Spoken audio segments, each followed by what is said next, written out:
So this person's asking that if there's no such thing as God, how come everything seems perfect? Now, I did do a video way back, video number probably 50 or something.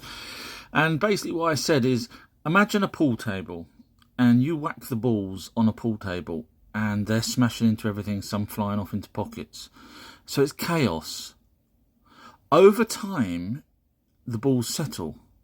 So what you're left with is what works. Now, speed that up. If the balls are just still moving ever so slowly, speed that up, a million years or billion years, and eventually those balls will bash into each other again. So right now, everything is fine as it is for what we are and how life evolved. But you run our universe on another few billion years and another solar system is going to come in and take ours out. So it's not going to be perfect. So therefore, God got it wrong, if you see my point. So basically, as it is as it is. This video is for people that think I talk rubbish. So on video number 1236, I show Ivan Finkel talking about the Anunnaki going up into heaven and coming back down, etc. And I do get a lot of people, such as this commenter here, who basically put a silly face or something as if to say I'm rubbish. So as always, go watch, that's why I gave you the video number, 1236.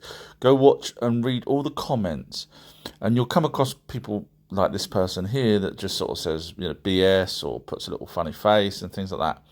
And me polite, I say, would you like to see the evidence? And I even paste the link to the evidence. And of course, this is the comments. You'll just go read all the different people. They all refuse to look at the evidence. So when people think that I'm talking rubbish, just think for a second, I've got the evidence and they refuse. I'm super excited to tell you about my brand new documentary. It's 20 minutes long nearly, and it's called Yowie Connection to Bigfoot ? So I've been researching Bigfoot for decades, and I needed finally to work out whether or not there is a connection between the Australian Yowie and the sort of North American Bigfoot.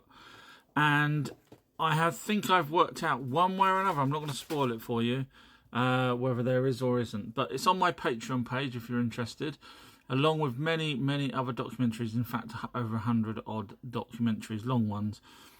This is the one where we prove that Lilith had no knowledge whatsoever of Adam and Eve. This one is the one where I prove that Adam and Eve was on a spaceship for 24 years, at the beginning of their life, with evidence, always with evidence, and so on and so on. So many, many documentaries on my... And it's only a couple of pounds for a month. So Our True History presents You Don't Have Your Own Soul. I'll show you why.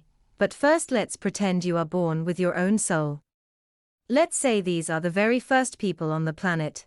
Let's say they were born with their own soul, a spirit, or whatever you want to call it.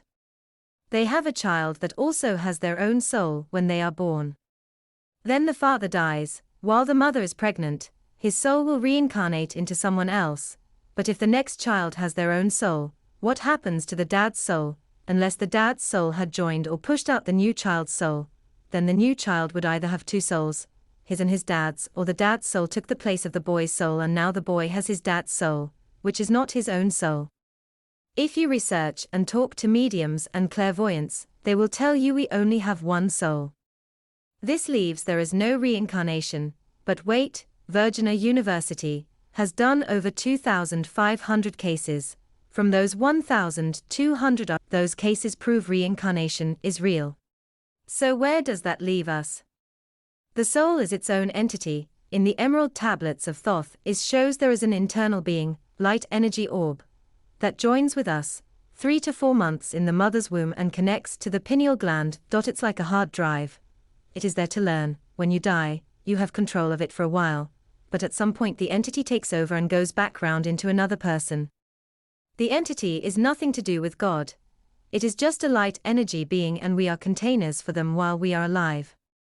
If you want to see more on this, please visit my website, ourtruehistory.co.uk. Thank you. I was just watching this live with this gentleman, and he said that Jesus will judge you when you die, and then you kind of do your own judgment. So I wrote this most obvious question.